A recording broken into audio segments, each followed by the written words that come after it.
നമസ്കാരം.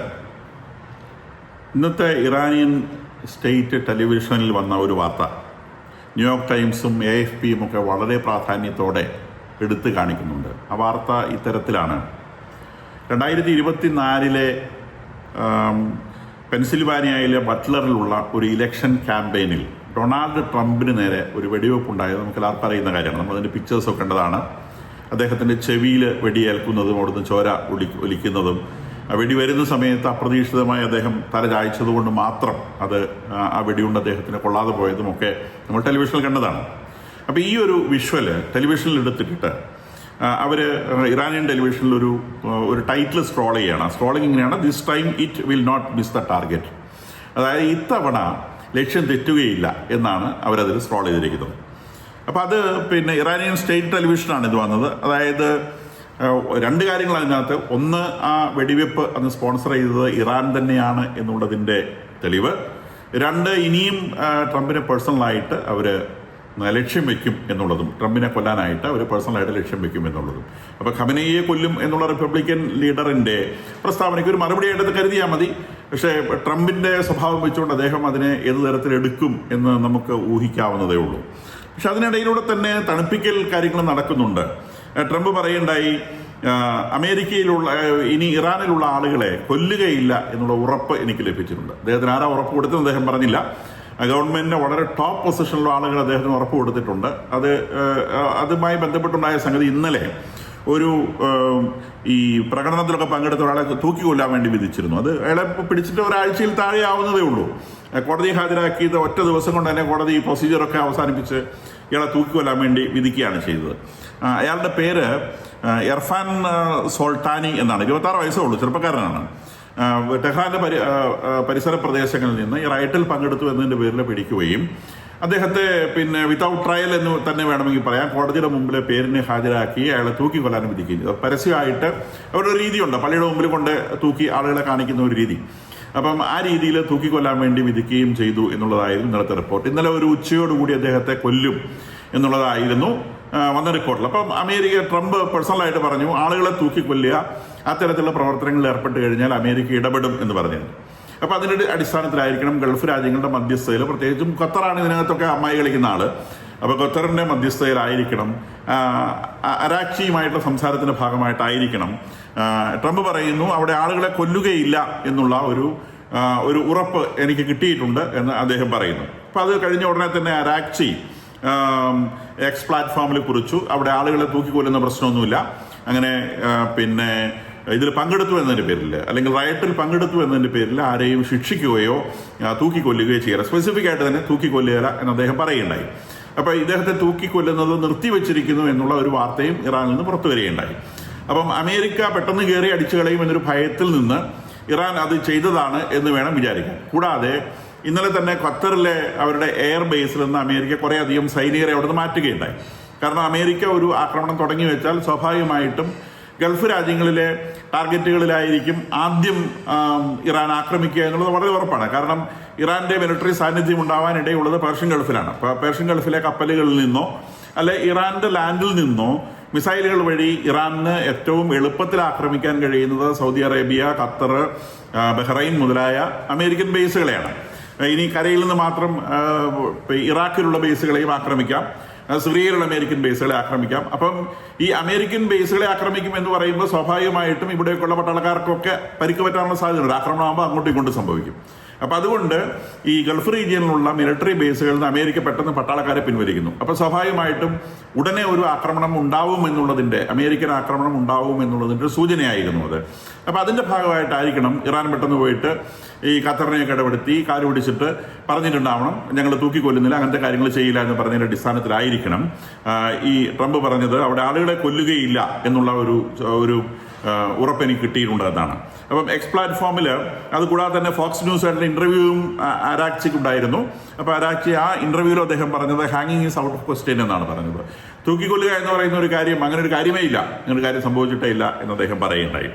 അതായത് ഒരു US ഇന്റർവെൻഷൻ എന്നുള്ളത് ആരും ഇഷ്ടപ്പെടുന്നില്ല, ഖമനേയി ഒഴികെ. ഖമനേയെ സംബന്ധിച്ച് ഒരു യുദ്ധത്തിന്റെ ഭാഗമായിട്ട് മരിച്ചു കഴിഞ്ഞാൽ അദ്ദേഹത്തിന്റെ ഈ ലോകത്തിലെ ജീവിതമൊക്കെ അവസാനിച്ചു. 86 വയസ്സായി.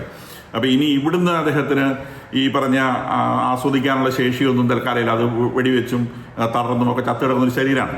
അപ്പോൾ പുള്ളിയെ സംബന്ധിച്ചൊന്ന് വേഗം ഒരു യുദ്ധത്തിൻ്റെ ഭാഗമായിട്ട് മരിച്ച് അങ്ങ് ചെല്ലുകയാണെങ്കിൽ അപ്പോൾ അത് ജിഹാദിൻ്റെ ഭാഗമാണ്. അപ്പോൾ അവിടെ ഭയങ്കരമായിട്ടുള്ള സ്വീകരണം മുകളിൽ ഒരുക്കി വെച്ചിട്ടുണ്ടാവും. അവിടെ ലഭിക്കാൻ പോകുന്ന സമ്മാനങ്ങളുടെ ഒരു പെരുമഴയെക്കുറിച്ച് മൂപ്പര് സ്വപ്നം കാണുന്നുണ്ടാവും. അവിടെയുള്ള ആഹ്ലാദിക്കലുകളെക്കുറിച്ച് ആർമാദിക്കലുകളെക്കുറിച്ചുള്ള ഒരു സ്വപ്നത്തിലായിരിക്കും അദ്ദേഹം. അപ്പം എങ്ങനെയെങ്കിലും എന്നെ അമേരിക്ക ഒന്ന് വന്ന് കൊന്നു തന്നാൽ അത് നന്നായിരുന്നു എന്നതിൻ്റെ പേരിൽ അദ്ദേഹം ബാബ എന്ന് പറഞ്ഞ് ഇൻവൈറ്റ് ചെയ്യുന്ന ഒരു സാഹചര്യം അവിടെ ഉണ്ടാവുക എന്ന് തോന്നുന്നു. എന്തായാലും അരാക്ഷിക്കോ അല്ലെങ്കിൽ പെഷേസ്കിയാനോ ഒന്നും അത്തരം ആഗ്രഹങ്ങളില്ല എന്ന് വേണം മനസ്സിലാക്കാൻ. അപ്പോൾ അവരുടെ ഭാഗത്ത് നിന്ന് എന്തെങ്കിലും കാര്യമായ ഉറപ്പ് ഈ ട്രംപിന് ലഭിച്ചിട്ടുണ്ടാവണം. അതുകൊണ്ടായിരിക്കണം അമേരിക്കൻ ഇൻ്റർവെൻഷൻ അവർ അല്പം വൈകിപ്പിക്കുന്നതെന്ന് വിചാരിക്കണം. അപ്പോൾ അതിൻ്റെ പേരിലൊന്നും ഈ ഇവിടുത്തെ ഈ റയട്ട് അത് അല്ലെങ്കിൽ വിപ്ലവം അത് ഒരു തരത്തിലും മയപ്പെട്ടിട്ടില്ല. ഇന്നിപ്പോൾ പറയുന്ന മരണങ്ങളുടെ എണ്ണം 3500-അടുത്താണ്. അപ്പോൾ ഇന്നലെ പറഞ്ഞ മരണം 2500-അടുത്താണ്. എന്ന് പറഞ്ഞാൽ ഒരു ദിവസത്തിനിടയിൽ ഇവിടെ 1000 പേര് മരിച്ചു. അപ്പോൾ 1000 പേര് മരിക്കാന്ന് പറഞ്ഞാൽ ചെറിയൊരു കാര്യമല്ല. ഒരു റയറ്റിൻ്റെ ഭാഗമായിട്ട് 1000 പേര് കൊല്ലപ്പെടുകയാണ്. അപ്പം അതിഭീകരമായിട്ടുള്ള റയറ്റാണ് അവിടെ സംഭവിക്കുന്നത്. സെക്യൂരിറ്റി പേഴ്സണൽ പിന്നെ ഈ ആളുകളെ തല്ലിക്കൊല്ലുന്നു എന്നുള്ളൊരു പിക്ചറാണ് പുറത്തേക്ക് വരുന്നത്. തിരിച്ച് സെക്യൂരിറ്റി പേഴ്സണൽസും ആക്രമിക്കപ്പെടുന്നുണ്ട്. അപ്പോൾ ആളുകൾ എത്രത്തോളം മരിക്കുന്നു എന്നുള്ളത് ഈ റയറ്റിൻ്റെ ശക്തിയെ കാണിക്കുന്നതെന്ന് മാത്രമല്ല, റയറ്റ് ജയിക്കാനുള്ള ഈ ആധുനിക യുഗമാണിത്. മറ്റേ പണ്ടത്തെ പോലെ അങ്ങനെ ഒരു റയറ്റിനെ തല്ലിക്കൊല്ലാനൊന്നും പറ്റില്ല. ലോകം മുഴുവൻ കണ്ടുകൊണ്ടിരിക്കുന്നത് മാത്രമല്ല, പുറത്തു നിന്നൊരു സപ്പോർട്ട് തങ്ങൾക്ക് ലഭിക്കുമെന്നുള്ള ആവേശത്തിലാണ് റൈറ്റേഴ്സ് പ്രവർത്തിക്കുന്നത്. അപ്പോൾ സ്വാഭാവികമായിട്ടും ഓരോ മരണങ്ങളും അവർക്ക് അഗ്നിയായി അവരുടെ ഉള്ളിലേക്ക് പടരുകയാണ് ചെയ്യുക. അപ്പോൾ തങ്ങളുടെ സ്വന്തക്കാരെ തല്ലിക്കൊന്നവർക്കെതിരെ അതിരൂക്ഷമായിട്ട് അവർ പ്രതികരിക്കും. സ്വാഭാവികമായിട്ടും അത് സെക്യൂരിറ്റി പേഴ്സണലിലും ഇതിൻ്റെ ഗവേണിംഗ് സിസ്റ്റത്തിലും ഒക്കെ വിള്ളലുകൾ വീഴ്ത്താനുള്ള നല്ല സാധ്യതയുണ്ട്. അമേരിക്കയും ഇസ്രായേലും ഒക്കെ കാത്തിരിക്കുന്നത് തന്നെയാണ്. ഉള്ളിൽ നിന്നുള്ള ഒരു വിള്ളൽ അത് ആ റെജിമിനെ വീഴിക്കണം. ഒരു അമേരിക്കൻ അറ്റാക്ക് കൊണ്ട് വീഴിക്കുന്നതിനേക്കാൾ എളുപ്പത്തിൽ ഉള്ളിൽ നിന്നുള്ള ഇത്തരം കാര്യങ്ങൾ ഉപയോഗിച്ചിട്ട് ഒരു റെജിമിനെ വീഴ്ത്താൻ സാധിക്കും. ഒരു അമേരിക്കൻ അറ്റാക്ക് അല്ലെങ്കിൽ ഇസ്രായേൽ അറ്റാക്ക് ഉണ്ടായിക്കഴിഞ്ഞാൽ ഒരുപക്ഷെ ഇറാനിയൻസ് വീണ്ടും യുണൈറ്റ് ചെയ്തേക്കാം. കാരണം ഈ ഒരു വിപ്ലവം ഉണ്ടായിട്ടുള്ളത് അമേരിക്കയോടുള്ള സ്നേഹം കൊണ്ടോ ഇസ്രായേലിനുള്ള സ്നേഹം കൊണ്ടൊന്നുമല്ല. ഈ ഒരു വിപ്ലവം ഉണ്ടായിട്ടുള്ളത് പ്രാഥമികമായി അവിടെ ഉള്ള ഇക്കണോമിക് ഫെയിലിയർ കൊണ്ടാണ്, സാമ്പത്തികമായിട്ടുള്ള പരാജയം കൊണ്ടാണ്. മനുഷ്യർക്ക് ജീവിക്കാൻ നിവൃത്തിയില്ലാത്തൊരു സാഹചര്യം വന്നപ്പോൾ ഒരു ദിവസം ഒരാൾ ജോലി ചെയ്താൽ ഒരു പീസ് ഓഫ് ബ്രെഡ് മാത്രം വാങ്ങിക്കാൻ മാത്രമുള്ള പണം ലഭിക്കുന്ന ഒരു നിലയിലേക്ക് സാമ്പത്തിക സ്ഥിതി വീണപ്പോൾ ഒരു കുടുംബത്തിന് കഴിയാനുള്ള ഒരു വരുമാനവും ആർക്കും ആർജിക്കാൻ കഴിയുന്നില്ല എന്നൊരു സാഹചര്യം വന്നപ്പോൾ, ജീവിച്ചിരിക്കാൻ കഴിയുന്ന ഒരു സാമ്പത്തിക സാഹചര്യമില്ല എന്ന് വന്നപ്പോൾ ഒന്നുകിൽ വിപ്ലവം അല്ലെങ്കിൽ മരണം എന്നുള്ളൊരു സാഹചര്യം വന്നപ്പോൾ തുടങ്ങിയ വിപ്ലവമാണിത്. അപ്പോൾ സ്വാഭാവികമായിട്ടും അത് ഭരണകൂടത്തിനെതിരെയുള്ള അതിൻ്റെ സാമ്പത്തിക പരാജയത്തിനെതിരെയുള്ള വിപ്ലവമാണ് ഒന്നാമതായിട്ട്. രണ്ടാമത് മാത്രമാണ് അത് തിയോക്രസിക്കെതിരെ അല്ലെങ്കിൽ ഒരു മത ഭരണകൂടത്തിനെതിരെയുള്ള സമരമായി മാറുന്നത്. അപ്പോൾ മതത്തെ എതിർക്കുക അല്ലെങ്കിൽ ഭരണകൂടത്തെ നയിക്കുന്നവരുടെ ഐഡിയകളെ എതിർക്കുക, ഐഡിയോളജി എന്ന് വിളിക്കാൻ കൊള്ളാത്തത് കൊണ്ടാണ് ഐഡിയ എന്ന് വിളിക്കുന്നത്, അത് ഓൺലി സെക്കൻഡറിയാണ്. അപ്പോൾ ഇതിൽ പുറമേ നിന്നുള്ളൊരു ഏജൻസി ഇടപെടുമ്പോൾ കുറച്ച് പേരെങ്കിലും നമ്മുടെ രാജ്യം ആക്രമിക്കപ്പെടുന്നു എന്ന് ചിന്തിക്കാനുള്ള സാധ്യതയുണ്ട്. അപ്പം അങ്ങനെ വരുമ്പം ആ ഒരു യൂണിറ്റി ഉണ്ടാവാനുള്ള സാധ്യതയും ഒഴിവാക്കണം എന്നുള്ളത് തന്നെയാണ് ഇത്തരം മേഖലകളിൽ വർക്ക് ചെയ്യുന്ന എക്സ്പേർട്ടുകളുടെ അഭിപ്രായം. അപ്പോൾ എന്തായാലും ട്രംപ് പറയുന്നുണ്ട്, take your institutions help is on the way എന്നാണ് അദ്ദേഹം പറയുന്നത്. അതായത് ഈ ഗവൺമെൻറ് സ്ഥാപനങ്ങളൊക്കെ നിങ്ങൾ പിടിച്ചെടുക്കൂ എന്നാണ്, ഗവൺമെൻറ് മെഷീനറിയെ നിർവീര്യമാക്കി കളയൂ. അപ്പം ഗവൺമെൻറ് ഇൻസ്റ്റിറ്റ്യൂഷൻസ് നിങ്ങൾ പിടിച്ചെടുക്കൂ, help is on the way, നിങ്ങൾക്ക് സഹായം വരുന്നുണ്ട് എന്നുള്ളതാണ്. അപ്പം അതിനിടയിലൂടെ ഈ പള്ളി പൊളിക്കലും ഖുറാൻ കത്തിക്കലും അങ്ങനത്തെ കലാപരിപാടികളൊക്കെ വളരെ വിശാലമായിട്ട് തന്നെ നടക്കുന്നുണ്ട്. ഞാൻ കഴിഞ്ഞ ദിവസം ഇത് ഒരു ന്യൂസ് പറഞ്ഞു ഇത് പണ്ടത്തെ ഫോട്ടോയാണ്, ഇതിലൊന്നും കാര്യമില്ല, ഇത് പണ്ടത്തെ ഫോട്ടോയൊന്നുമല്ല, ഇത് ഇപ്പോഴത്തെ ഫോട്ടോ തന്നെയാണ്. ഇവരുടെ സിറ്റികളിലൊക്കെ ഉള്ള ഈ പ്രകടനക്കാർ നടത്തുന്നൊരു പ്രധാനപ്പെട്ട പരിപാടി പോകുന്ന വഴിക്കാണെന്ന് പള്ളിയൊക്കെ തല്ലിപ്പൊളിക്കുകയും അതുപോലെ ഖുറാൻ കത്തിക്കുകയും ചെയ്യാവുന്നതാണ്. അപ്പം അത് പിന്നെ ഒരു മതവിരോധം എന്നതിനേക്കാളേറെ തങ്ങളെ ചവിട്ടിപ്പിടിച്ചു വെച്ചിരിക്കുന്ന ഒരു പ്രസ്ഥാനത്തിന് നേരെയുള്ളവരുടെ പ്രതിഷേധമായിട്ട് കണ്ടാൽ മതി.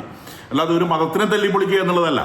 ഈ ഒരു കാര്യവുമില്ലാതെ ഈ ഒരു കാടൻ പ്രസ്ഥാനം തങ്ങളെ അള്ളിപ്പിടിച്ചു വെച്ചിരിക്കുന്നു. ആ അള്ളിപ്പിടിച്ചു വെച്ചിരിക്കുന്ന ഒരു കയ്യോ കാലോ കാണുമ്പോൾ അതിനൊരു അടി കൊടുക്കുന്നു എന്നുള്ള നിലയ്ക്ക് അതിനെ കണ്ടാൽ മതി. അതാണ് അതിൻ്റെ ഒരു പ്രാധാന്യം ആയിട്ട് നമ്മൾ മനസ്സിലാക്കേണ്ടത്.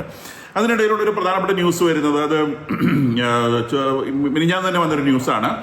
എലോൺ മസ്കിൻ്റെ സ്പേസ് എക്സ് എന്ന് പറയുന്ന സാറ്റലൈറ്റ് സ്റ്റാർലിങ്ക് സാറ്റലൈറ്റ് സർവീസസ് ഇറാനിൽ അവരുടെ സേവനം അവർ നൽകുന്നു. അത് ആർക്ക് വേണമെങ്കിലും ഫ്രീ ആയിട്ട് ആക്സസ് ചെയ്യാം. അതിനാവശ്യമായിട്ടുള്ള ആന്റനകൾ ഫിറ്റ് ചെയ്താൽ മതി. അപ്പോൾ ശരിക്കും അമേരിക്കയുടെ ഒരു ആദ്യത്തെ ഇടപെടലായിട്ട് വേണമെങ്കിൽ ഇതിനെ കരുതാവുന്നതാണ്. അപ്പോൾ ഇതിൽ ശരിക്കും ബോംബുകളെക്കാളേറെ പ്രാധാന്യമുള്ളൊരു സംഗതിയാണ് കമ്മ്യൂണിക്കേഷൻ എന്ന് പറയുന്നത്. അപ്പോൾ കമ്മ്യൂണിക്കേഷൻ വഴി ആളുകളിലേക്ക് പെട്ടെന്ന് വിവരങ്ങൾ എത്തിക്കുക. നിങ്ങളുടെ രാജ്യത്തെ ആളുകൾ എത്രത്തോളം കൊല്ലപ്പെടുന്നുണ്ട്, വിപ്ലവത്തിൻ്റെ വ്യാപ്തി എത്രയാണ്, വിപ്ലവം വിജയിക്കാനുള്ള സാധ്യത എത്രയാണ്, അമേരിക്കയിലുള്ള സഹായം ഓഫർ ചെയ്യപ്പെടുന്നു, മറ്റു രാജ്യങ്ങളുടെ താല്പര്യം എന്താണ്, ഈ വിപ്ലവം വിജയിക്കാനുള്ള സാധ്യത എന്താണ്, ഇത് ഒരു കമ്മ്യൂണിക്കേഷൻ വഴി ആളുകളിലേക്ക് എത്തിക്കുകയാണെങ്കിൽ വിപ്ലവത്തെ ആളിക്കത്തിക്കാൻ സാധിക്കും. അപ്പോൾ അതിന് അമേരിക്കയുടെ ഭാഗത്തുള്ള ആദ്യത്തെ ഒരു ഇറാനിലെ ഇൻ്റർവെൻഷനായിട്ട് നമുക്ക് പരിഗണിക്കാവുന്ന സംഗതിയാണ് ഈ സ്റ്റാർലിങ്കിൻ്റെ സർവീസ് അവർക്ക് ലഭിക്കുന്നു എന്നുള്ളത്. കൂടാതെ ഇപ്പം ഗവൺമെൻറ് ചെയ്യുന്നതെന്ന് വെച്ചാൽ ഈ സെക്യൂരിറ്റി പേഴ്സണൽസ് മരിച്ചവരുടെ എല്ലാം ഈ ശവടക്കമൊക്കെ ഭയങ്കര ആർഭാടമായിട്ട് നടത്തുകയാണ്. അപ്പോൾ അതിൻ്റെ ഈ ദേശീയത ആളിക്കത്തിക്കാൻ വേണ്ടിയാണ് ശ്രമിക്കുന്നത്. സെക്യൂരിറ്റി പേഴ്സണലിനെ ദേശത്തിൻ്റെ റെപ്രസെൻറ്റേറ്റീവായിട്ട് കാണിക്കുകയും അങ്ങനെ നമ്മുടെ രാജ്യത്തിന് വേണ്ടി വീരചരമമടഞ്ഞ ആളുകൾ എന്നതിൻ്റെ പേരിൽ ഗവൺമെൻറ്റിനെ സപ്പോർട്ട് ചെയ്യുന്ന ആളുകളുടെ പ്രകടനങ്ങൾ എടുക്കുകയും അതിന് അവരുടെ നാഷണൽ മീഡിയയിൽ വലിയ പ്രാധാന്യം കൊടുക്കുക. ബാക്കിയുള്ള മീഡിയ അടച്ചിട്ടിരിക്കുകയാണ്, ഈ നാഷണൽ മീഡിയ മാത്രമേ വർക്ക് ചെയ്യുന്നുള്ളൂ. അപ്പോൾ നാഷണൽ മീഡിയയിൽ ഇങ്ങനെ ഇതെടുത്ത് കാണിക്കുകയും അങ്ങനെ മറ്റേ പ്രകടനങ്ങളൊക്കെ തീർന്നുപോയി, പ്രൊട്ടസ്റ്റേഴ്സൊക്കെ തീർന്നുപോയി, റയറ്റ് തീർന്നുപോയി, ഖമനേയെ അനുകൂലിക്കുന്ന പ്രകടനങ്ങൾ മാത്രമാണ് നടക്കുന്നത് എന്ന് കാണിക്കുകയും അതിനകത്ത് ശവപ്പെട്ടികൾ, ഈ സെക്യൂരിറ്റി പേഴ്സണൽസിൻ്റെ ശവപ്പെട്ടികൾ കാണിക്കുകയും ചെയ്യുന്നു. അപ്പോൾ തന്നെ ബുദ്ധിയുള്ളവർ ചോദിക്കും, അങ്ങനെ റയറ്റൊക്കെ തീർന്നു പോയെങ്കിൽ പിന്നെ ഈ സെക്യൂരിറ്റി പേഴ്സണൽ എങ്ങനെ ചത്തുപോകുന്നത്? ഇത് ചത്തുപോകുന്ന അവരോട് തലൂടിയിട്ടാണല്ലോ. അപ്പോൾ കോമൺ സെൻസ് ഉള്ളവർക്ക് കാര്യം മനസ്സിലായിക്കോളൂ. ഇവരിത് കാണിച്ചാൽ തന്നെ മതിയാവും, കോമൺ സെൻസ് ഉള്ളവർക്ക് കാര്യം മനസ്സിലാവും. എന്തായാലും ശരി, നമ്മുടെ നാട്ടിൽ ചില ആൾക്കാർക്ക് ഇത് മനസ്സിലാവുന്നില്ല. അപ്പോൾ അതുകൊണ്ട് ഇതിൻ്റെ ഇടയിൽ വന്ന് ഈ റയറ്റൊക്കെ തീർന്നു പോയത് നിങ്ങൾ കണ്ടില്ലേ എന്ന് ചോദിച്ചു. അപ്പോൾ ഇറാനിയൻ്റെ സ്റ്റേറ്റ് ടെലിവിഷൻ മാത്രം കാണുന്ന ആളുകൾക്ക് മനസ്സിലാവാത്ത കാര്യങ്ങൾ നടക്കുന്നുണ്ട് എന്നുള്ളത് തിരിച്ചറിയുന്നത് നല്ലതാണ്. അപ്പോൾ ഇത് പിന്നെ യുണൈറ്റഡ് സ്റ്റേറ്റ്സിനുള്ള ഒരു വാണിംഗ് ആണ്. ഇവിടെ ആന്റിനാഷണൽ ആയിട്ടുള്ള എല്ലാ കാര്യങ്ങളും അവസാനിച്ചിരിക്കുന്നു. ഇപ്പം ദേശത്തിന് അല്ലെങ്കിൽ ഖമനേയ്ക്ക് അനുകൂലമായിട്ടുള്ള പ്രകടനങ്ങൾ മാത്രമേ സംഭവിക്കുന്നുള്ളൂ എന്ന് പറഞ്ഞുകൊണ്ട് ഇവർ സെക്യൂരിറ്റി പേഴ്സണൽസിന്റെ ശവങ്ങളും പൊക്കിക്കൊണ്ട് പോവുകയാണ്. ഇന്നും ടെഹ്റാനിൽ ഇതുപോലെ സെക്യൂരിറ്റി പേഴ്സണൽസിന്റെ ഒരു കൂട്ടശവമടക്ക് വളരെ മുതിർന്ന പുരോഹിതരുടെ സാന്നിധ്യത്തിൽ അനൗൺസ് ചെയ്യപ്പെട്ടിട്ടുണ്ട്. വിച്ച് മീൻസ് ദാറ്റ് കൂടുതൽ ആളുകൾ കൊല്ലപ്പെടുന്നു എന്നുള്ളതാണ്. അപ്പം അനലൈറ്റ്സ് പറയുന്നത് ഇത് പിന്നെ ഒരു പുറമേ നിന്നുള്ള ഇടപെടാനുള്ള സമയമായിട്ടില്ല എന്നുള്ളതാണ്. കുറച്ചും കൂടി ഈ റവല്യൂഷൻ കത്തേണ്ടതുണ്ട്. കുറച്ചും കൂടി അങ്ങോട്ട് കത്തിപ്പിടിച്ചു കഴിഞ്ഞാൽ മാത്രമാണ് ഈ റവല്യൂഷൻ ഒരു ഗവൺമെന്റ് മറിച്ചിടാൻ പറ്റുന്ന ലെവലിലേക്ക്. അതിന് അവർ പറയുന്ന കാരണം ഇതിനകത്ത് ഈ ജനത്തെ തല്ലി ഒതുക്കാൻ വേണ്ടി തീറ്റിപ്പോറ്റി കൊണ്ടുവന്ന ഈ ഫോഴ്സുകളുണ്ട്. അത് നമുക്കറിയുന്നത് പോലെ തന്നെ അത് ഇറാൻ സെക്യൂരിറ്റി ഗാർഡ് എന്ന് പറയുന്ന സാധനമാണ് ഇതിനകത്ത് പ്രധാനപ്പെട്ട സംഗതി. അതുകൂടാതെ അവിടെ ഒരു മത പോലീസും ഉണ്ട്. ഇപ്പോൾ ഇത് രണ്ടും കൂടെ ചേർന്ന് ഏകദേശം 10 ലക്ഷം ആളുകൾ വരും. 10 ലക്ഷം ആളുകൾ ജനത്തെ ഇങ്ങനെ ചവിട്ടി കൊന്നൊതുക്കുകയാണ്. അപ്പോൾ ഇതുവരെ ഖമനേയി നേരിട്ട് 2009 ശേഷം അയാൾ 5 വിപ്ലവങ്ങൾ നേരിടേണ്ടി വന്നിട്ടുണ്ട്. അതിലേറ്റവും പ്രധാനപ്പെട്ട 2023 ആ ഒരു പെൺകുട്ടിയുടെ തല തല്ലി പൊളിച്ചതുമായി ബന്ധപ്പെട്ടുണ്ടായ പ്രകടനമാണ്. അപ്പോൾ അതടക്കം ഇയാളെ തല്ലി ഒതുക്കിയത് ഈ 10 ലക്ഷം വരുന്ന ഫോഴ്സ് ഉപയോഗിച്ചിട്ടാണ്. ഈ ഫോഴ്സ് ഇപ്പോൾ ഇവിടെ നിലവിലുണ്ട്. അതായത് ഈ ഒരു ഭരണകൂടം ചെയ്യുന്ന ഒരു കാര്യം, അവർക്ക് കിട്ടുന്ന പണം മുഴുവൻ ഒന്നുകിൽ അവർ ഈ ഇസ്രായേലിനെ അമേരിക്കയും ആക്രമിക്കാനുള്ള ഹെസ്ബുള്ളയ്ക്കും ഹമാസിനും ഹൂതികൾക്കും ഒക്കെ കൊടുത്ത് അവരെ തീറ്റിപ്പോരുന്നു എന്ന് പറഞ്ഞാൽ അവരുടെ ശത്രുക്കളെ ആക്രമിച്ചുകൊണ്ടേയിരിക്കുന്നു. രണ്ടാമത് അവർ ചെയ്യുന്നത് ഇവരുടെ ഉള്ളിൽ ഈ ഭീകര സംഘടനയ്ക്ക് തുല്യമായ സെക്യൂരിറ്റി ഫോഴ്സുകളുണ്ട്, ആരെയും കൊല്ലാൻ തയ്യാറുള്ള സെക്യൂരിറ്റി ഫോഴ്സുകൾ. അത് ആ ഫോഴ്സുകളുടെ വെൽഫെയർ അവർ ഉറപ്പാക്കിയിട്ടുണ്ട്. അപ്പോൾ രാജ്യത്തുള്ള മനുഷ്യർ മുഴുവൻ പട്ടിണി കിടക്കുമ്പോഴും ഈ സെക്യൂരിറ്റി ഫോഴ്സിൽ പെടുന്ന ആളുകൾക്കും അതുപോലെ ഗവൺമെന്റ് മെഷീനോട് ചേർന്ന് എടുക്കുന്ന ആളുകൾക്കും യാതൊരു തരത്തിലും ബുദ്ധിമുട്ടും ഉണ്ടാവുകയില്ല എന്നുള്ളവർ ഉറപ്പാക്കുന്നുണ്ട്. അത് ഉറപ്പാക്കുന്നത് കൊണ്ട് തന്നെയാണ് ഈ റൈറ്റ് ജയിക്കാനുള്ള ബുദ്ധിമുട്ട്, ഏറ്റവും വലിയ ബുദ്ധിമുട്ടതാണ്. കാരണം പട്ടിണി കിടക്കുന്ന ജനം മാത്രമാണ്. ഉദ്യോഗസ്ഥരോ അല്ലെങ്കിൽ പട്ടാളമോ അങ്ങനെയുള്ള ആളുകൾക്ക് പട്ടിണിയില്ല. അപ്പം അവർ സന്തുഷ്ടരാണ്. വിപ്ലവം വിജയിച്ചു കഴിഞ്ഞാൽ ഒരു പക്ഷേ അവരുടെ കാര്യം കഷ്ടത്തിലായി പോകും. അപ്പം തങ്ങളുടെ കാര്യം കഷ്ടത്തിലാവാതിരിക്കാൻ വേണ്ടി ഖമനയുടെ കൈകളായിട്ട് ഇവർ അതിശക്തമായിട്ട് ആക്രമിക്കുകയാണ്. ഇപ്പം ഹമാസ് ഹിസ്ബുള്ളയും പണം കിട്ടിയിട്ട് ഭൂമിയിൽ പണം സ്വർഗത്തിൽ ഹൂറി എന്നുള്ള പ്രിൻസിപ്പിളുമായിട്ട് മറ്റുള്ളവരെ ആക്രമിക്കാൻ ചെല്ലുന്നു. ഇപ്പം ഇവർ ആക്രമണം നിർത്തി കഴിഞ്ഞാൽ അവർക്ക് ഇവിടെ കിട്ടുന്ന പണം നിന്ന് പോകും, ഇവിടെ കിട്ടുന്ന പണം നിന്ന് പോകും, ചത്തില്ലെങ്കിൽ അവിടെ കിട്ടാൻ പോകുന്ന ഹൂറിയിൽ നിന്ന് പോകും. അപ്പോൾ ഈ ഒരു ട്രാപ്പ് ഇത് ഒരു രാജ്യത്തും വളരെ ഇഫക്റ്റീവായിട്ട് ഉപയോഗിക്കുന്നുണ്ട്. ഇവരുടെ ഒരു ഭീകര സംഘടന പോലെ വളർത്തിയെടുത്ത് കൊണ്ടുവരുന്ന ഈ സെക്യൂരിറ്റി ഫോഴ്സിനും അതുപോലെ ഗവൺമെന്റ് മെഷീനറിക്കും അവരുടെ ക്ലാർക്കുമാരോ ആരും ആയിക്കൊള്ളട്ടെ, ശാസ്ത്രജ്ഞന്മാരോ ആരും ആയിക്കൊള്ളട്ടെ, അവർ ഈ ഭൂമിയിൽ ആഗ്രഹിക്കുന്ന എല്ലാ സുഖ സൗകര്യങ്ങളും നൽകുന്നു, പണവും നൽകുന്നു. കൂടാതെ അപ്പം അവരെപ്പോഴും ഈ ഗവൺമെന്റിനോട് ഒട്ടി നിൽക്കും. ആ ഒട്ടി നിൽക്കുന്ന സംഗതിയെ പൊളിച്ചെടുത്ത് മാറ്റാതെ ഒരു വിപ്ലവം വിജയിക്കുക എന്ന് പറയുന്നത് ബുദ്ധിമുട്ടാണ്. അപ്പം അതിന് ഇപ്പം അവർ ചെയ്യുന്ന ടെക്നിക്കൽ ഒരെണ്ണം അതിൻ്റെ തലപ്പത്തുള്ളവരെ തട്ടിക്കളയുക എന്നുള്ളതാണ്. അതുകൊണ്ടാണ് ഇറാനിൻ്റെ ന്യൂക്ലിയർ ഫോഴ്സിൻ്റെ തലപ്പത്തിരുന്ന ആളുകളെ മുഴുവൻ ഇസ്രായേൽ കശാപ്പ് ചെയ്ത് കളഞ്ഞത്. ഇനിയിപ്പോൾ ഇവിടെ പിടിക്കേണ്ടത് IRGCയുടെ തലപ്പത്തുള്ള ആളുകളെയും അവരുടെ മത പോലീസിൻ്റെ തലപ്പത്തുള്ള ആളുകളെയും ഒക്കെ പിടിക്കാതെ ഇത് കാര്യമായിട്ട് അമേരിക്കയും ഇസ്രായേലും ശ്രമിക്കുന്ന ഒരു സംഗതിയാണെന്നാണ് പറയുന്നത്. ഇവിടെ തലപ്പത്തുള്ള ആളുകൾ തീർത്ത് കഴിഞ്ഞാൽ ഈ ഫോഴ്സ് ചിതറും. അപ്പം ആ ഫോഴ്സിനെ ചെതറിക്കാതെ ഈ ഒരു സംഗതി വിജയിപ്പിക്കാൻ ബുദ്ധിമുട്ടാണെന്നാണ് പറയുന്നത്. അതിനിടയിലൂടെ വളരെ രസകരമായ ഒരു കാഴ്ചയുള്ളത്, നമ്മൾ ഈ ഗാസയിലൊക്കെ 100 പേര് ചത്തു അല്ലെ 50 പേര് ചത്തു എന്നൊക്കെ പറഞ്ഞുകൊണ്ട് ഇവിടെ കിടന്ന് നിലവിളിക്കുന്നു. നമ്മുടെ നാട്ടിൽ നിലവിളിക്കുന്നവരുണ്ട്, ഇന്റർനാഷണൽ മീഡിയയിൽ നിലവിളിക്കുന്നവരുണ്ട്, നാഷണൽ മീഡിയയിൽ നിലവിളിക്കുന്നവരുണ്ട്. ഈ ടെഹ്റാനിൽ ആയിരക്കണക്കിന് ആളുകൾ ചാവുന്നതിനെ കുറിച്ച് ഇവർക്ക് ആർക്കും ഒരു നിലവിളിയില്ല. ഈ ഇറാനിലെ ഗവൺമെന്റ് ഫോഴ്സുകൾ, അതായത് ഖമനേയി അവിടുത്തെ മുസ്ലിങ്ങളെ, കുഞ്ഞുങ്ങളടക്കമുള്ളവരെ കൊന്നു തീർക്കുന്നതിൽ ആർക്കും ഒരു സങ്കടവും ഇല്ല. അതിനെക്കുറിച്ച് ആരും മിണ്ടുന്നില്ല, ചർച്ച ചെയ്യുന്നില്ല. നമ്മുടെ TV പ്ലാറ്റ്ഫോമിലും ഇങ്ങനത്തെ യാതൊരു ചർച്ചയും കാണുന്നില്ല. ഈ മരിക്കുന്ന ആളുകളെ കുറിച്ചുള്ള യാതൊരു സങ്കടവും ഇല്ല. അപ്പം ഗാസയിൽ മരിച്ചാൽ മാത്രമാണ് ആളുകളെ കുറിച്ച് സങ്കടമുള്ളത്. ഇറാനിൽ മരിച്ചു കഴിഞ്ഞാൽ സങ്കടമില്ല എന്നുള്ളത് കാണുമ്പോൾ തന്നെ ഇതിൻ്റെയൊക്കെ പിന്നിൽ പ്രവർത്തിക്കുന്ന ചേതോ വികാരം എന്താണെന്ന് നമുക്ക് മനസ്സിലാവും. അതിനിടയിലൂടെ ട്രംപ് ഒരു 25% താരിഫിനെ കുറിച്ച് പറഞ്ഞിട്ടുണ്ട്. കഴിഞ്ഞ തിങ്കളാഴ്ച മുതൽ പുള്ളി അത് നടപ്പിൽ വരുത്തി. അവിടെ ഇറാനിൽ നിന്ന് ആരെങ്കിലും എന്തെങ്കിലും സാധനം വാങ്ങിയാൽ ആ രാജ്യത്തിന് അമേരിക്കയിലേക്കുള്ള ഇറക്കുമതിക്ക് 25% താരിഫ് വരും എന്നാണ് പുള്ളിക്ക് അറിയുന്നത്. അത് ഒരു വിടുവായൊന്നുമല്ല കേട്ടോ. ഇത് ഇക്കണോമിക് ബ്ലോക്കേഡ് എന്ന് പറയുന്നൊരു ഭയങ്കര വിഷയമാണ്. അതിനെ ഓവർകം ചെയ്യണമെങ്കിൽ അതുപോലത്തെ ബുദ്ധിമുട്ടുകളുണ്ട്. അതിനെ ഓവർകം ചെയ്യാൻ ശേഷിയുള്ള രാജ്യങ്ങളുണ്ട്. പക്ഷെ അത് വളരെ ടെക്നിക്കലായിട്ട് വളരെ കൃത്യതയോടെ മൂവ് ചെയ്യുന്ന രാജ്യങ്ങൾക്ക് മാത്രമേ അതിൻ്റെ മുകളിലൂടെ കടന്നു കയറാൻ സാധിക്കുകയുള്ളൂ.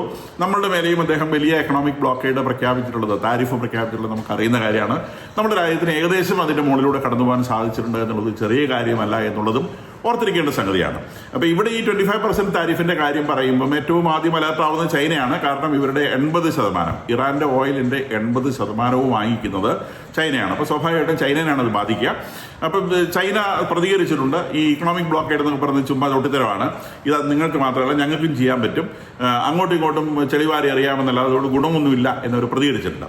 വാസ്തവത്തിൽ ട്രംപിനെ സംബന്ധിച്ച് ട്രംപിന്റെ ആത്യന്തിക ടാർഗറ്റ് എന്ന് പറയുന്നത് ചൈന തന്നെയാണെന്നുള്ളത് ഉറപ്പാണ്. അദ്ദേഹം വെനിസ്വേലയെ ആക്രമിക്കുമ്പോഴും ഇറാനെ ആക്രമിക്കുമ്പോഴും ഒക്കെ ഇതൊക്കെ ഓയിൽ റിച്ച് ആയിട്ടുള്ള നേഷൻസ് ആണ്. ഈ രാജ്യങ്ങളുടെ ഒക്കെ ഓയിലിന്റെ 80% വാങ്ങിക്കൊണ്ടിരിക്കുന്നത് ചൈന തന്നെയാണ്. ചൈനയ്ക്ക് ഓയിൽ ഉണ്ട്, പക്ഷെ അതുകൊണ്ടൊന്നും ചൈനയ്ക്ക് ജീവിക്കാനാവില്ല. ചൈനയ്ക്ക് വലിയ തോതിലുള്ള ഓയിൽ റിസോഴ്സിന്റെ ആവശ്യമുണ്ട്. അപ്പൊ ചൈനയുടെ ഓയിൽ വാങ്ങാനുള്ള സാധ്യതകളെയാണ് ട്രംപ് പൊട്ടിയടയ്ക്കുന്നത് എന്നുള്ളത് ഒരു വസ്തുതയാണ്. അപ്പം ട്രംപിന് ഈ ചൈനയ്ക്ക് ലഭിക്കുന്ന ഓയിൽ സോഴ്സുകൾ ഒന്നൊന്നായി അടച്ചു കഴിഞ്ഞാൽ ചൈനയ്ക്ക് വളരെ വേണ്ടപ്പെട്ട ഒരു സാധനം കിട്ടാതാവും. അപ്പൊ ചൈന ചില സാധനങ്ങൾ അടച്ചു കൂട്ടി വെച്ചിട്ടുണ്ട്. അത് റെയർ എർത്ത് ഒക്കെയാണ്. അത് അമേരിക്കയ്ക്ക് കൊടുക്കാതെ വേറെ സ്ഥലങ്ങളിലൊന്നും അത് അവൈലബിൾ അല്ല. അമേരിക്കയ്ക്ക് കൊടുക്കാതെ അവരടച്ചു കൂട്ടി വയ്ക്കുന്നുണ്ട്. അപ്പൊ ഈ റെയർ എർത്ത് കിട്ടുന്ന രാജ്യങ്ങളുടെ മേലെ ട്രംപ് കൂടുതൽ ശ്രദ്ധ വയ്ക്കുന്നത് നമുക്കറിയാം. ഗ്രീൻലാൻഡിന്റെ കാര്യം അറിയാം. അതുപോലെ ഈ റെയർ എർത്ത് കൂടുതലുള്ള പ്രദേശങ്ങളിൽ അദ്ദേഹം കണ്ണുവയ്ക്കുന്നത് അവരുടെ റെയർ എർത്തിന്റെ സപ്ലൈ, US-ലേക്കുള്ള റെയർ എർത്ത് സപ്ലൈ അവർക്ക് അവിടെ ഇല്ലാത്ത സാധനമാണ്. റെയർ എർത്ത് സപ്ലൈ ഉറപ്പിക്കാനാണ്. അപ്പൊ ചൈനയ്ക്കുള്ള സപ്ലൈ കട്ട് ചെയ്യുക, പെട്രോളിയത്തിന്റെ സപ്ലൈ കട്ട് ചെയ്യുക, റെയർ എർത്തിന്റെ സപ്ലൈ അമേരിക്കയ്ക്ക് സുഗമമാക്കുക. ഇങ്ങനത്തെ പ്ലാനുകളോടുകൂടിയൊക്കെ തന്നെയാണ് ഇത്തരം യുദ്ധങ്ങളൊക്കെ നടക്കുന്നത് എന്നുള്ളത് ഉറപ്പായ സംഗതിയാണ്. അപ്പൊ അതിന്റെ ബൈ പ്രോഡക്റ്റ് ആയിട്ട് അതാത് രാജ്യങ്ങളിലെ ആളുകൾക്ക് മെച്ചം കിട്ടും. ഇപ്പം വെനിസ്വേലയിലാണെങ്കിലും അദ്ദേഹം ഇടപെടുന്ന സമയത്ത് അവിടെ ഓയിൽ പ്രൊഡക്ഷൻ കൂടിയാൽ അതിന്റെ ഗുണം കിട്ടുന്ന രാജ്യത്തെ ജനങ്ങൾക്കാണ്. ട്രംപിന് ഗുണം കിട്ടും, സമ്മതിച്ചു. പക്ഷെ അതിനേക്കാൾ കൂടുതൽ ഗുണം അവിടുത്തെ ആൾക്കാർക്ക് കിട്ടും. ഇവിടെ ഈ മദർ റെജിം വീണ് കഴിഞ്ഞാൽ ട്രംപിന് ഗുണം കിട്ടും, ഉറപ്പാണ്. പക്ഷെ അതിനേക്കാൾ എത്രയോ ഇരട്ടി ഗുണം ആ നാട്ടുകാർക്ക് കിട്ടും. ഒന്ന്, സ്വതന്ത്രമായി ജീവിക്കാൻ പറ്റും. രണ്ട്, എക്കണോമിക് ബ്ലോക്കേഡ് നീങ്ങുന്നതോടെ ഒരുപക്ഷെ മിഡിൽ ഈസ്റ്റിലെ അല്ലെങ്കിൽ അറബ് രാജ്യങ്ങളുടെ ഇടയിലെ ഇതിനെ ഒരു അറബ് രാജ്യമായി എണ്ണാറില്ല പേർഷ്യയെ, എന്നാൽ പോലും ആ പ്രദേശത്തെ മുസ്ലിം രാജ്യങ്ങളുടെ ഇടയിൽ ഏറ്റവും റിച്ചസ്റ്റ് രാജ്യമായിട്ട് വളരാൻ ഇറാന് സാധിക്കും. അപ്പം ഇതൊക്കെ എല്ലാവർക്കും സാധ്യതകൾ ഒന്നിച്ചാണ് ലഭിക്കുന്നത്. സാധ്യതകളില്ലെങ്കിൽ ആർക്കും സാധ്യതകളില്ല, സാധ്യതകൾ ഉണ്ടെങ്കിൽ എല്ലാവർക്കും സാധ്യതകളുണ്ട്. അപ്പൊ ചൈനയെ സംബന്ധിച്ച് ഈ ഇറാനെ പോലെ തന്നെയുള്ള ഒരു ഫോഴ്സാണ് ചൈന. അവർ സാമ്പത്തികമായിട്ട് മാത്രമല്ല വളരാൻ ശ്രമിക്കുന്നത്, അവർ ലോകത്തിന്റെ മുകളിൽ അവരുടെ ക്ലച്ചസ്, അവരുടെ പിടി മുറുക്കാനുള്ള ശ്രമവും അവരതിന്റെ കൂടെ നടത്തും. ഇപ്പൊ നമ്മൾ ശ്രീലങ്കയിലും ബർമയിലും ഒക്കെ അവർ ചെയ്തിട്ടുള്ള കാര്യങ്ങൾ നമുക്കറിയാം. ലാറ്റിൻ അമേരിക്കയിൽ ആ പരിപാടി അവർ ചെയ്യാൻ ശ്രമിച്ചതുകൊണ്ടാണ് ലാറ്റിൻ അമേരിക്കയിൽ ട്രംപ് അതിശക്തമായ പിടിമുറുക്കൽ നടത്തിയിട്ടുള്ളത് നമുക്കറിയാം. ഇപ്പം ഈ ഇറാന്റെ മേലെയും ചൈനയുടെ ഇൻഫ്ലുവൻസ് എന്നുള്ളത് ഒരു പ്രധാനപ്പെട്ട ക്രൈറ്റീരിയ ആണ് നമുക്കറിയാം. അപ്പൊ ഇങ്ങനെ ഇത്തരം ഈ ഇന്റർനാഷണൽ ആയിട്ടുള്ള കാര്യങ്ങൾക്ക് ഒരുപാട് മുഖങ്ങളുണ്ട്. നമ്മൾ കാണുന്ന ഒരു ചെറിയ ഒരു ഭാഗം മാത്രമല്ല, ഒരുപാട് മുഖങ്ങൾ, ഒരുപാട് ആംഗിൾസ് ഉണ്ട്. അപ്പൊ ഈ ആംഗിൾസ് എല്ലാം കൂടെ അനലൈസ് ചെയ്തിട്ട് ട്രംപിന്റെ വായിലൂടെ അത് പുറത്തൊരു വിടുവായിട്ടാണ് പുറത്തു വരിക. പക്ഷെ ഇതൊക്കെ വലിയ പ്ലാനിങ്ങിന്റെയും സ്ട്രാറ്റജിയുടെയും ഭാഗമായിട്ടാണ് വരുന്നത്. ഒരു വ്യക്തിയുടെ ഒന്നുമല്ല. ഒരു രാജ്യത്തിരുന്ന് വളരെ പ്രധാനപ്പെട്ട ആളുകൾ ചേർന്ന് പ്ലാൻ ചെയ്തുകൊണ്ടാണ് ഇത്തരം കാര്യങ്ങൾ അവസാനം ആക്ഷനിലേക്ക് വരുന്നത്. ആ സമയത്ത് അത് എക്സിക്യൂട്ട് ചെയ്യുന്നത് ട്രംപാണെന്ന് മാത്രം. അപ്പം അദ്ദേഹത്തിന്റെ വായിലൂടെയാണ് അത് സ്പെൽ ഔട്ട് ചെയ്യപ്പെടുക. അത് അദ്ദേഹത്തിന്റെ രീതിക്കാണ്. അങ്ങനെയേ ഉള്ളൂ.